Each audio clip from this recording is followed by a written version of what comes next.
G'day, we're back again in our study on the Bible School, and I hope you have your pen and paper ready to jot down things, because we need to come to this Word of God and to read it, meditate on it, because it is the Word of truth.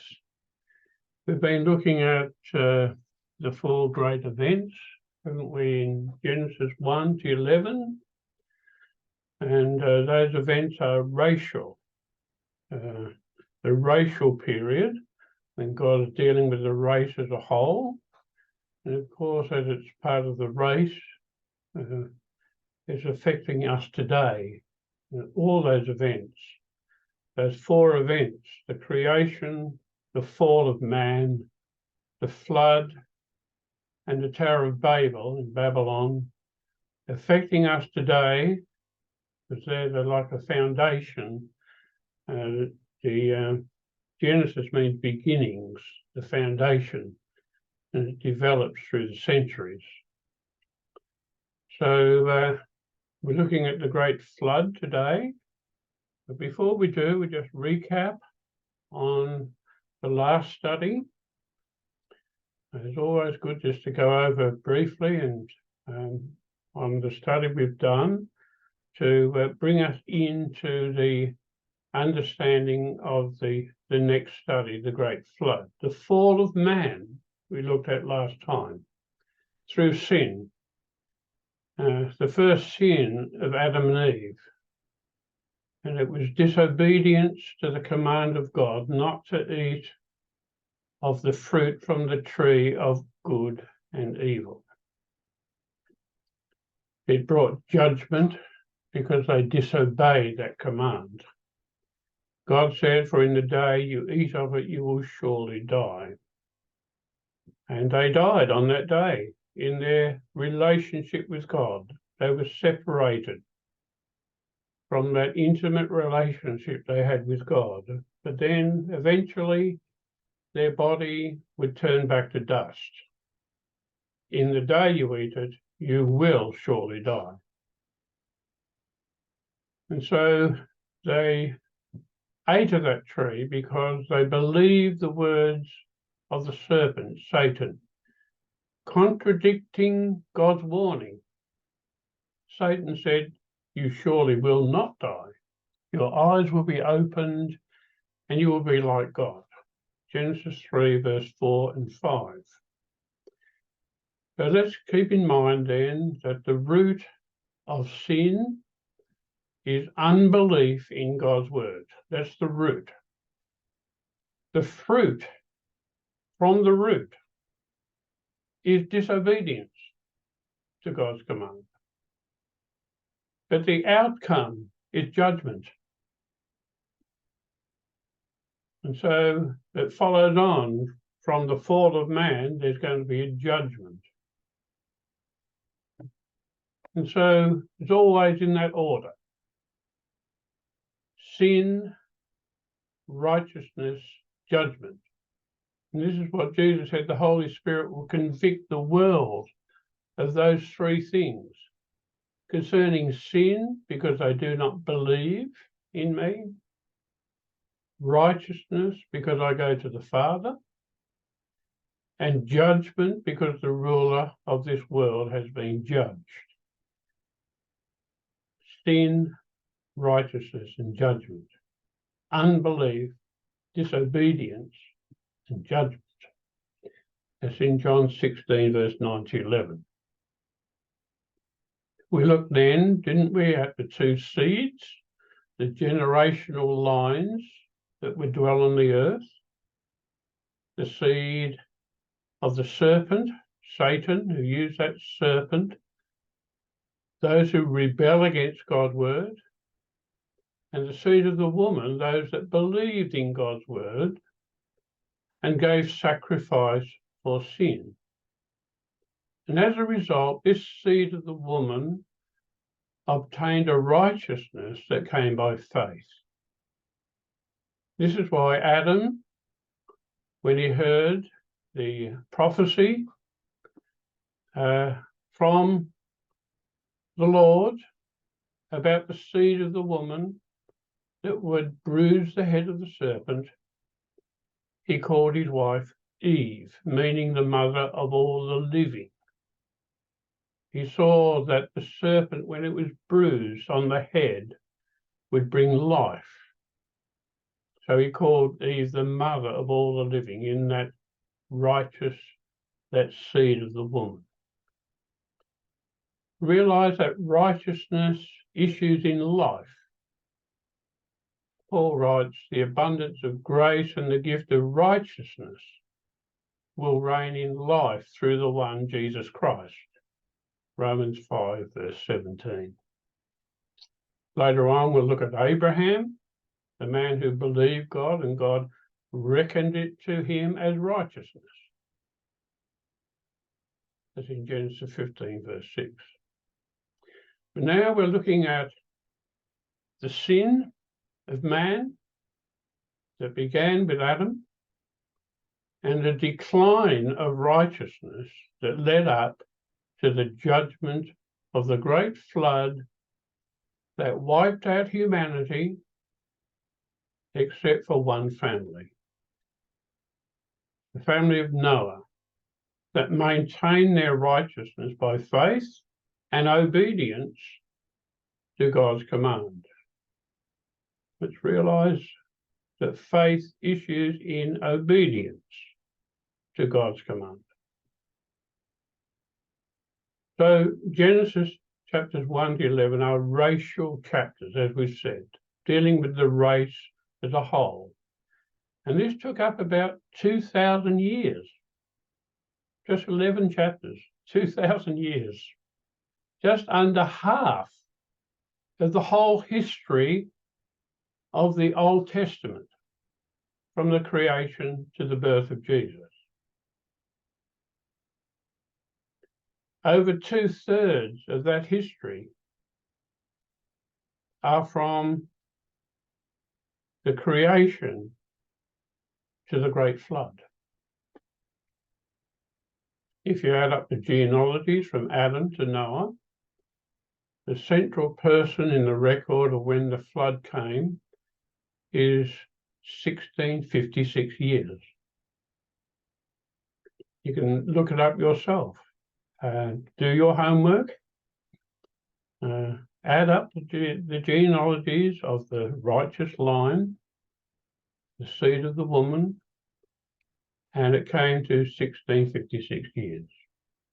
Those two lines, the seed of the woman and the seed of the serpent, are the focal interest in those 2,000 years. Their genealogies are recorded in Genesis 4 and 5.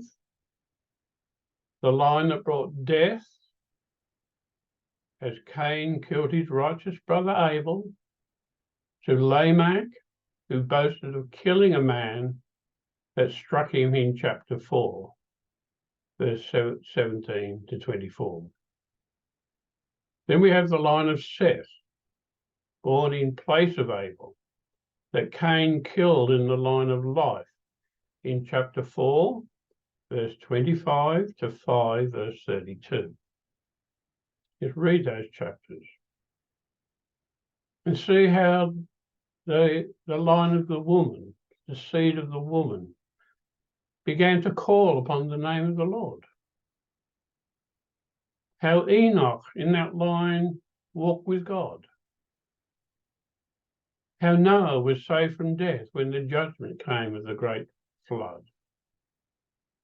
And so you have the line of death, but the line of life, because they believed God, made sacrifice for sin, and obeyed his command, and so they were accounted righteous. In this racial period, men lived for hundreds of years. Adam lived for 930 years before he died. The oldest man to die was Methuselah, who lived for 969 years. Adam was still alive while Methuselah's son, Lamech, was alive, and he was the father of Noah. When the flood came 1656 years, Adam had died. When his father was alive, Noah's father was alive. So it's interesting to understand that, isn't it? That we realize that man was not created to die. It was an intrusion caused by sin. And death is an enemy of mankind. 1 Corinthians 15, verse 26. Conditions on the earth today were very much different before the Great Flood. The topography of the earth, the mountains and valleys, the oceans, were not like we see them today. Mutations of the body, not advanced as it is today. But after the flood, we see the ages of men drastically reduced. From Shem, the son of Noah, and Noah lived for 498 years after the flood, to Abraham, who lived for 175 years. Then the psalmist says, as for the days of our life, they contain 70 years, or if due to strength, 80 years. Psalm 90, verse 10. You know, the theory of evolution is based on the theory that all things, physical causes and effects, has been uniform through all the ages. Well, that is false. This is refuted by Bible history that we read in these chapters of Genesis. So what caused the great flood that came as judgment upon humanity? It was because the Lord saw the wickedness of man was great on the earth, and every intent of the thoughts of his heart was only evil continually. We read that in chapter 6, and just read verse 5, that the Lord saw that wickedness was great, and his heart was only evil continually, and the Lord was sorry that he had made man on the earth, and he was grieved in his heart. The Lord said, I will blot out man whom I have created from the face of the land, from man to animals, to creeping things, and to birds of the sky, for I am sorry that I have made them. Oh, God was grieved in his heart. He was going to bring judgment on the wickedness of man. Let's realize, as we read from chapter 6, in chapter 6, for the first 6 verses, we see the word man. In chapter 1, verse 1, men began to multiply. In verse 2, the sons of God saw the daughters of men. In verse 3, my spirit will not strive with man forever. In verse 4, the daughters of men. In verse 5, the wickedness of man. In verse 6, sorry he had made man. Can we see that this is all about man? The judgment came upon man for their wickedness. Only one man was found righteous, Noah. We see that in verse 8. All up to this point in history was the story of the 2 seed lines, families of righteous people that called on the Lord, gave sacrifice for their sin. And we know this because at the end of the flood, it was Noah's practice to offer sacrifice. So he built an altar and offered burnt offerings to the Lord. Genesis 8, verse 20. This righteousness, this seed of the woman, received by faith, made the seed of the woman sons of God. Just as we now, who accept the sacrifice of Christ for our sin, makes us sons of God. Galatians 4, verse 5 and 6. Those in the seed of the serpent could not be called sons of God, so they are called daughters of men. What was happening was no longer separation between the two seed lines. Intermarriage was taking place. Their separation was deteriorating until those in the seed line would lose their identity and the seed line of the woman would be lost. This, no doubt, was the work of Satan to destroy the seed of the woman so his head would not be bruised. God was striving with man for holiness, separation from evil. But God spoke that there would be only 120 years left for this striving before judgment would come. Only one man was left, Noah, his wife, 3 sons with their 3 daughters-in-law. They were accounted righteous, only 8 in all. Of course, 8 is the number of newness of life. You know, there's popular teaching, a lot of people believe, that it was angels who came and took wives for themselves, and their offspring created the Nephilim, meaning the fallen ones, the mighty men of old, the men of renown. They quote Jude verse 6, which says, angels who did not keep their own domain, but abandoned their proper abode. He is kept in eternal bonds under darkness for the judgment of the great day. But does not this refer to the angels that follow Satan in his rebellion against God, from their high place in heaven to be placed in the darkness of Satan's realm, kept for judgment, and so are called the devil and his angels, that we place in eternal fire, which has been prepared for the devil and his angels, in Matthew 25, verse 41.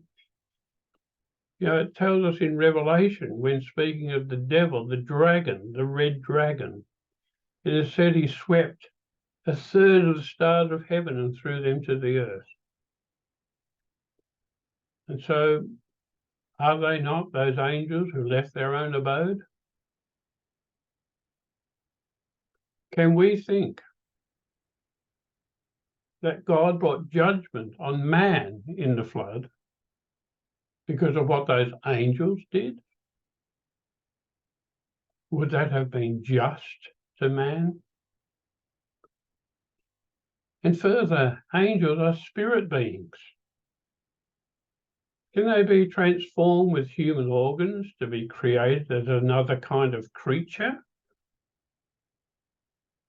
A human and an angel? To take out wives and have a relationship in marriage, bearing sons? And did they not continue this even after the flood, if this is so, in Joshua's day? When they saw those Nephilim, the men of great size, some who were called the sons of Anak. At all points that the flood came because the godly line of the seed of the woman had intermarried with the ungodly line of the serpent, brought that wickedness on earth that brought about the great flood.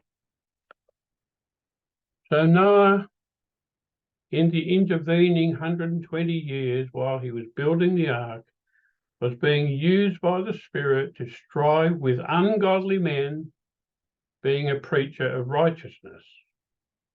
And you can read that in 2 Peter 2, verse 5. But they didn't listen. They were disobedient in this patient period of God's striving. And the flood took them all, except for Noah and his family in the ark that was carried above the waters. This was no local flood. The flood came upon the earth for 40 days and 40 nights. The fountains of the deep, the subterranean reservoirs bursting up, and the rain from the sky falling down so intense that all the high mountains, everywhere under the heavens, were covered with water, even 15 cubits higher. Well, they tell us that a cubit is about from tip of the finger to the elbow. And so if there's 15 cubits, it would have been about 6 meters above the highest mountain. So no flesh on earth. Every living thing died from drowning. They couldn't go up to a high mountain and be safe. No, everything was covered. The only escape would be flotation in a vessel.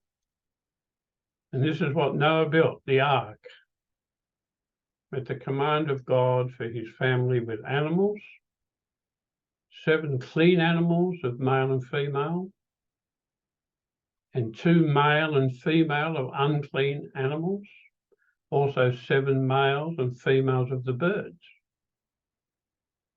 And we can read this in Genesis chapter 7. And so they went into the ark. They migrated in. Maybe some of the animals would be younger to take up less room. Some of them may have hibernated. Obviously, they would take provisions in that ark because they were in that ark for a whole year. If we read Psalm 104, verse 5 to 9, it talks about the flood in verse 6 to 9. You covered it with the deep as with a garment. The waters were standing above the mountains. At your rebuke they fled. At the sound of your thunder they hurried away. The mountains rose, the valleys sank down to the place which you established for them. You set a boundary that they may not pass over, so that they will not return to cover the earth. So it talks about the waters coming up in Psalm 104 and how eventually it subsided down into those valleys and into the oceans. And so it tells us in Genesis that it began its float on the 17th day in the 2nd month of Noah's 600 years. Can we see that in there in chapter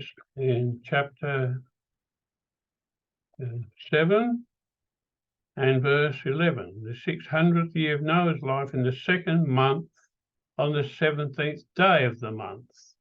All the fountains of the great deep were burst open and the floodgates of the sky were opened. If we read a bit further on, it says in chapter 8, in the 7th month, on the 17th day of the month, the ark rested upon the mountains of Ararat. So here we have from the 2nd month to the 7th month, 5 months that this ark was floating on the waters. And if you read a bit further on, when the ark, after the ark rested on that day, it took a further 7 months before the water subsided enough to come out of the ark. So if we look at chapter 8, verse 14, in the 2nd month, on the 27th day of the month, the earth was dry. Then God said, you can go out to the ark. And so this was in the 601st year of Noah's life. You read that and work that out yourself as well. The ark rested on the 17th day. It may be significant that Jesus rose from the dead on the 17th day, a new day for humanity. The 17th day of the 7th month was also later when the Israelites, after passing through the waters of the sea, that they were celebrating the Feast of Tabernacles. As the ark rested on solid ground, so they were resting in their deliverance. You read that in Leviticus 23, verse 34 to 35. The 17th day. This great flood happened only about 4,500 years ago. It was a universal flood on the earth that blotted out every living thing that God had made except what was in the ark. The ark was a place of safety. We read that in chapter 7, verse 4 and 14. The earth itself bears irrefutable witness to this flood. Billions of organisms, fossils, are found embedded in the rock layers worldwide. Billions of organisms. These fossils were found and formed when a plant or an animal dies and is immediately covered with sediment. Not one fossil ever found shows any transmission from one species, transition from one species to another as evolution requires. The great coal deposits around the world were formed by the massive amounts of vegetation compressed by huge amounts of water with the volcanic-like heat forming the coal and in turn producing the oil, which our world now becomes dependent on.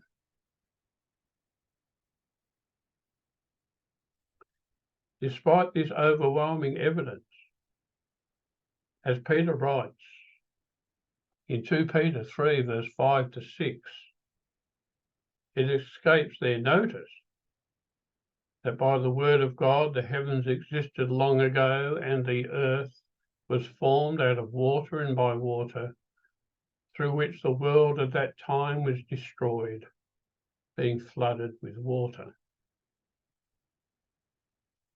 God judged that ancient world. But Jesus said similar sinful conditions will be on the earth just prior to his second coming, when the world will once again be judged, this time not by water, but by fire. We read that in Matthew 24, verse 37 to 39. And 2 Peter 3, verse 7 and 10. The world that was had perished, and mankind entered a new age, the present heavens and earth which are now. It was a new beginning, but only as a type of the new heavens and earth, as the sin of man continued on. It had not been dealt with in a permanent sense. It is kept for the day of judgment and destruction of ungodly men, as 2 Peter 3, verse 6 and 7. What did Noah's family face when they went out of that ark? Desolation, cold temperatures. They entered the ice age with a build-up of snow and ice in the polar regions, vast oceans, mountain ranges lifted up. Mount Everest, 9,000 meters. But even more, the deep canyons and gorges of the earth and under the sea. The deepest part, more than the height of Everest, estimated at 11,000 meters. A much smaller lifespan. Scattered skeletons of animals and people, with much more buried in the sediments below the surface, creating the fossils we see all over the world.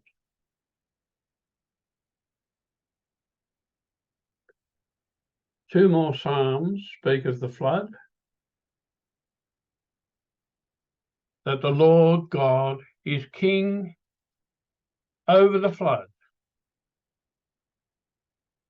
And I just read those Psalms. Psalm 93, the Lord reigns. He is clothed with majesty. The Lord is clothed and girded himself with strength. Indeed, the world is firmly established. It will not be moved. Your throne is established from of old. You are from everlasting. The floods have lifted up, O Lord. The floods have lifted up their voice. The floods lift up their pounding waves, more than the sounds of many waters and the mighty breakers of the sea. The Lord on high is mighty. Your testimonies are fully confirmed.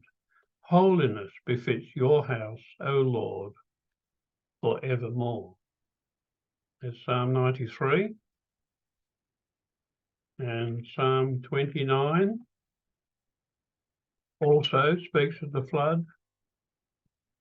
Ascribe to the Lord, O sons of the mighty. Ascribe to the Lord glory and strength. Ascribe to the Lord the glory due to his name. Worship the Lord in holy array. The voice of the Lord is upon the waters. The God of glory thunders. The Lord is over many waters. The voice of the Lord is powerful. The voice of the Lord is majestic. The voice of the Lord breaks the cedars. Yes, the Lord breaks in pieces the cedars of Lebanon. He makes Lebanon skip like a calf and Syrian like a young wild ox. The voices of the Lord hews out flames of fire. The voice of the Lord shakes the wilderness. The Lord shakes the wilderness of Kadesh. The voice of the Lord makes the deer to calve and strips the forest bare. And in his temple everything says glory. The Lord sat as king at the flood. Yes, the Lord sits as king forever. The Lord will give strength to his people. The Lord will bless his people with peace. So that flood came. It brought judgment upon evil. But Jesus came also. And we now have the seed of Jesus in us, the spiritual seed of Jesus. And he is our ark. He is our place of safety. And so keep your faith in him. Don't turn to the right or left. Make sure that the things of the world do not attract us. Those things are going to bring the judgment of evil in this wicked age which we live. So make sure that we become a holy people, separated, and that the world has no attraction for us, because we look to him for our life, for our salvation, for our righteousness. So God bless you. I hope you share with others the videos that we're doing, because we need to come to this word, that word of truth, and be built up in this word, and to have that glorious hope that we will come through the judgment. The judgment will pass by us, and we'll be with the Lord into that new heavens and earth. So praise God. I'm glad you're on the site. So hopefully you can share it with others. And so the Lord bless you and keep you. The Lord make his face shine upon you and be gracious to you. The Lord lift up the light of his countenance upon you and give you peace. I hope to see you in the next video about Babylon, the Tower of Babylon, Nimrod. But until then, God keep you in his care. Bye for now then.